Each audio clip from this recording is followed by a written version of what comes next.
मामून रशीद ने एड़ी लगाई और आहिस्ता सा कहने लगा साथ वाले सवार को कि मुझे ये बताओ कहीं ये ही इमाम तकी तो नहीं है। तवज्जो है ना। बहरहाल यहां तारीख खामोश है, आगे चला जाता है और कुछ देर के बाद लौटता है। फिर देखा इमाम मोहम्मद तकी अलैहिस्सलाम वहीं पे मौजूद है, वहीं पे खड़े हैं। 7 साल की उम्र है और कुछ महीने। इसके हाथ में इसने शिकार किया, एक मछली थी, ऐसे दिखाई और कहा ऐ बच्चे तू कौन है। देखकर इमाम ने मुस्करा के फरमाया मेरे तेवर से तुझे समझ नहीं आई थी कि मैं कौन हूं। तवज्जो है ना, मेरे अंदाज से नहीं समझ सका कि मैं कौन हूं। तो देखकर कहने लगा अच्छा तू अहले बैत रिसालत में से है। इमाम ने फरमाया हाँ। तो देखकर कहने लगा मेरा सवाल है जवाब दो, मेरे हाथ मेरी मुट्ठी में क्या है। अब इमाम अलैहिस्सलाम कह सकते थे कि तेरी मुट्ठी में मछली है।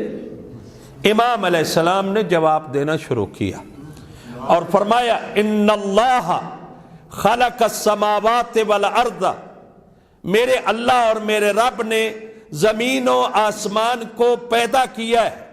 व खलक़ बैनहुमा, और कुछ बादशाह हैं दुनिया के जो आते हैं और शिकार करते हैं और शिकार करके उसी मछली को मुठली में रखकर वक्त के इमाम का इम्तिहान लेते हैं। वक्त के बता दिया कि मैं इमाम हूं, मैं हुज्जत खुदा हूं।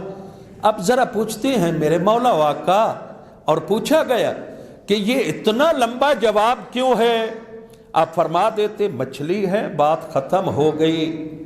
तो इमाम अलैहिस्सलाम ने शायद अजब नहीं है, आलिम दीन ने लिखा है अजब नहीं है कि इमाम जवाब दें कि मैं इन्हें बताना चाहता था सिर्फ मैं मछली को नहीं जानता बल्कि कायनात को जानता हूं।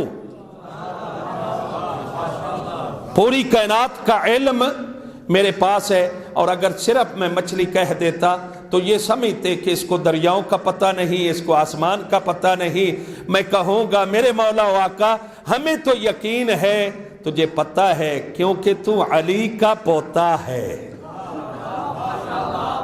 तो और फिर दूसरा इमाम ने आलिम दीन ने वजह लिखी है कितना लंबा जवाब क्यों दिया, और मछली पानी में है और फिर वहां से शिकार और दरियाओं में है, इसलिए कि शायद बताना चाहते थे कि मूसा की गुफ्तगू को तुमने सुना। जब अल्लाह ने पूछा मादा बियद, तेरे हाथ में क्या है, कहा असाया अतवक्कउ अलैह, ये मेरा असा है, इसी पे मैं टेक लगाता हूं। व अहुश्शु बिही गनमी, और इसी के जरिए मैं अपनी भेड़ों को चलाता और हाँकता हूं। ये लंबा जवाब क्यों दिया था, क्योंकि अल्लाह से गुफ्तगू करने का शौक था। इमाम अलैहिस्सलाम अजब नहीं है, ये ही चाहते हो कि अगर मूसा लंबा जवाब दे सकता है तो मोहम्मद तकी भी लंबा जवाब दे सकता है।